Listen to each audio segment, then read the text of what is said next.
Hello সবাইকে, আশা করি সবাই খুব ভালো আছো এবং তোমরা জানো যে আমাদের পশ্চিমবঙ্গে অলরেডি এসএসসির যে ইনফরমেশন রয়েছে বা এসএসসির যে ব্যাপারে রয়েছে, মানে পুরো পশ্চিমবঙ্গই বলতে পারো এসএসসি ময় এখন হয়ে গেছে। এবং তোমরা জানো যে কদিন আগে আমাদের মাননীয় মুখ্যমন্ত্রী তিনি কিন্তু অ্যানাউন্স করেছেন যে শুধুমাত্র এসএসসির নোটিফিকেশন আসার দেরি।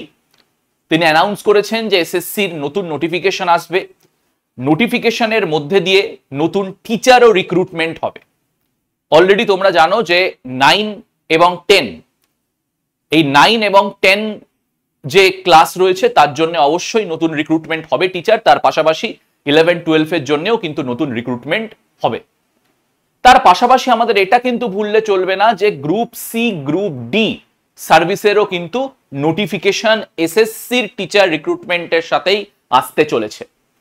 যাদের বিএড নেই, যারা ভাবছো যে স্যার এবারে তো টিচারের চাকরিটা করা গেল না, তার কারণ আমাদের স্যার বিএড নেই, তাদের জন্যও বলে রাখি যে তারা যদি বিএড না থাকে তাহলেও কিন্তু তোমরা গ্রুপ সি, গ্রুপ ডি সার্ভিসে উত্তীর্ণ হতে পারো। একটা হচ্ছে clerical post group C, group D হচ্ছে আমাদের স্টাফ পোস্ট। তো এর জন্য কিন্তু তোমরা উত্তীর্ণ হতে পারো এবং এটা একটা সুবর্ণ সুযোগ বলতে পারো।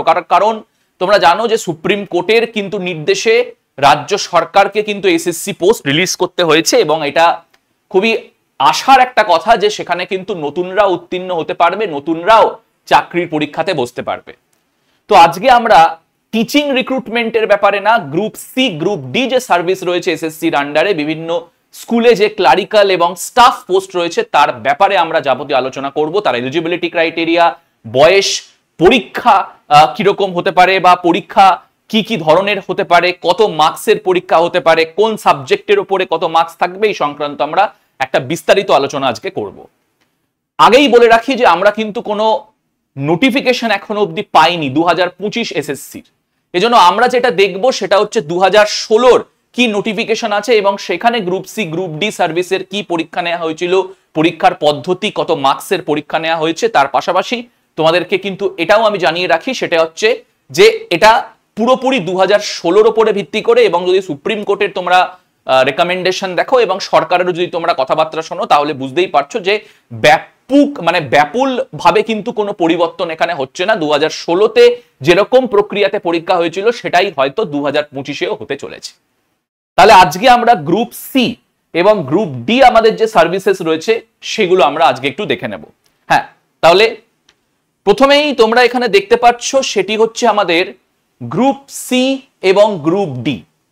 গ্রুপ সিটা কি বলছে? গ্রুপ সি হচ্ছে কিন্তু ক্লারিক্যাল পোস্টের জন্য, বিভিন্ন স্কুলে যে ক্লারিক্যাল পোস্টগুলো রয়েছে তার জন্য কিন্তু এখানে গ্রুপ সি দেয়া হচ্ছে। এবং গ্রুপ ডি কিন্তু হচ্ছে আমাদের স্টাফ পোস্টের জন্য, বিভিন্ন যে স্কুলে যে স্টাফের পোস্ট রয়েছে সেই স্টাফ পোস্টকে ফুলফিলমেন্টের জন্য এটা দেয়া হয়েছে। নেক্সট যদি আমরা দেখি যে গ্রুপ সির দে যারা বসবে তাদের কোয়ালিফিকেশন মার্কস কত, তাহলে তাদের যে এলিজিবিলিটিটা লাগবে, যে পরীক্ষা তাদের পাশ করতে হবে সেটি হচ্ছে নয় মাধ্যমিক, নয় উচ্চ মাধ্যমিক। মানে তোমরা দুটো পরীক্ষায় যে কোনো একটাতে তোমরা পাশ করলেই তোমরা কিন্তু এই গ্রুপ সির পরীক্ষায় বসতে পারবে, যেটা কিন্তু স্কুল লেভেলে ক্লারিক্যাল পোস্টের জন্য। এবং গ্রুপ ডি সেটা হচ্ছে 8 পাস করলেই কিন্তু গ্রুপ ডি যে বিভিন্ন স্কুলের স্টাফের পোস্ট রয়েছে সেখানে তোমরা বসতে পারবে। বয়সের কথা তোমরা জানো যে বিভিন্ন সরকারি পরীক্ষার ক্ষেত্রে নর্মালি 18 থেকে 40 বছরের কিন্তু এখানে বয়স করা রয়েছে।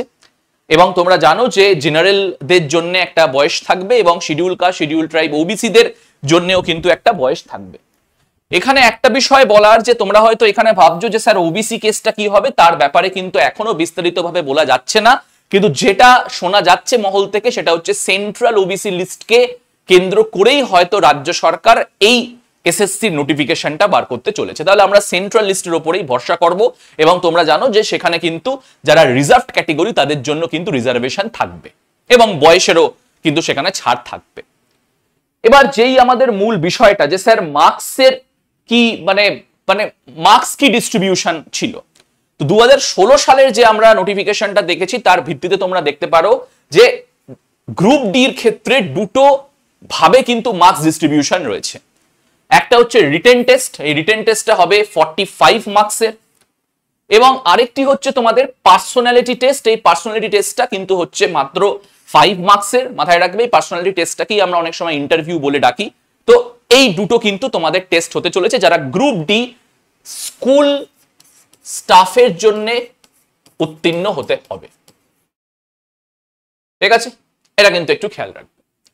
এবার যদি আমি দেখি গ্রুপ ডির জন্য, স্যার গ্রুপ ডির জন্য কি আছে, গ্রুপ ডির জন্য একটু কিন্তু বিস্তারিত লেখা রয়েছে। গ্রুপ ডিতে দেখো রিটেন টেস্ট হতে চলেছে 60 মার্কসের, কম্পিউটার টেস্ট, কারণ অবশ্যই যে কাজ সেটা তো আর লেখা হয় না, সেখানে কম্পিউটারে সবকিছু তথ্যগুলো আনা হয়। তো কম্পিউটার টেস্ট হতে চলেছে 25 মার্কসের। একাডেমিক স্কোর, একাডেমিক স্কোর বলতে তোমার মাধ্যমিক থেকে শুরু করে উচ্চ মাধ্যমিক থেকে শুরু করে যে একাডেমিক স্কোর আছে তার ভিত্তিতেও একটা নাম্বার সেখানে থাকবে, তো তার জন্য 10 মার্কস রয়েছে। এবং পার্সোনালিটি টেস্ট গ্রুপ ডি এর মতোই কিন্তু 5 মার্কসের রয়েছে। টোটাল এখানে হচ্ছে 100 মার্কস। আমরা 60 এবং 25, 10 এবং 5, ঠিক আছে, এই হচ্ছে মার্কসের ডিস্ট্রিবিউশন।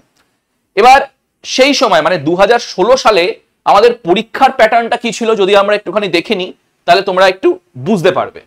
তাহলে এটা দেখো, এটা হচ্ছে গ্রুপ সি আমাদের ক্লারিক্যাল পোস্ট। আগেই বললাম রিটেন টেস্ট হচ্ছে 60 মার্কসের। বুঝতেই পারছো যে আজকের লাইটিংটা কম কেন, তার কারণ এটা না হলে তোমরা দেখতে পারবে না। তাহলে দেখো জেনারেল নলেজে তোমাদের কিন্তু জেনারেল নলেজ 15 মার্কসের আসবে। জেনারেল নলেজে তোমাদের জেনারেল নলেজের পাশাপাশি এনভায়রনমেন্টাল রিলেটেড ব্যাপার, সোসাইটাল রিলেটেড ব্যাপারও কিন্তু এখানে আছে। কারেন্ট অ্যাফেয়ার্স, কারেন্ট অ্যাফেয়ার্স বুঝতেই পারছো, কারেন্ট অ্যাফেয়ার প্লাস জিএসও তোমরা বলতে পারো, কারণ এখানে কারেন্ট অ্যাফেয়ারের পাশাপাশি history, sports, literature, culture, geography, economy, polity, Indian constitution, scientific research সবই কিন্তু থাকছে। জেনারেল ইংলিশ থাকছে, যেখানে গ্রামার, ভোকাবুলারি, সেন্টেন্স স্ট্রাকচার, সিনোনম এবং কারেক্ট ইউসেজ অফ ল্যাঙ্গুয়েজ এটা কিন্তু থাকছে। এবং তার পাশাপাশি অ্যারিথমেটিক থাকছে।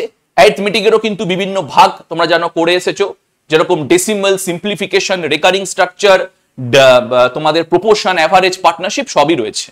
তার মানে এই 4টে ভাগে কিন্তু আমরা দেখছি যে গ্রুপ সিটাকে ভাগ করা হয়েছে। General knowledge, current affair, English, arithmetic পার সাবজেক্ট ক্যারি করছে 15 মার্কস করে, তাহলে 60।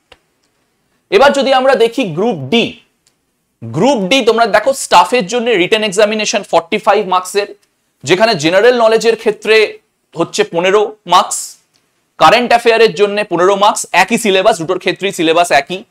এবং অ্যারিথমেটিক, তার মানে গ্রুপ ডিতে কিন্তু ইংলিশ নেই, গ্রুপ ডিতে কিন্তু ইংলিশটা বাদ যাচ্ছে। তো এই হচ্ছে বেসিক্যালি আমাদের বিষয়, ঠিক আছে, যে general knowledge, current affair, arithmetic group ডির জন্য, গ্রুপ সির জন্য অ্যাডিশন যেটা হচ্ছে সেটা হচ্ছে জেনারেল ইংলিশ 15 মার্কসের। তো এই মোটামুটি ছিল আজকে আমাদের বলার। এবং আবারও তোমাদেরকে এই কথাটা একবার মনে করিয়ে দিই, সেটা হচ্ছে যে এটা কিন্তু একটা সুবর্ণ সুযোগ। বিএড নেই, কিন্তু যারা এসএসসির আন্ডারে একটা চাকরি পেতে চাও, নতুন যেরকম টিচার পোস্ট বেরিয়েছে, নবম, দশম, একাদশ, দ্বাদশ শ্রেণী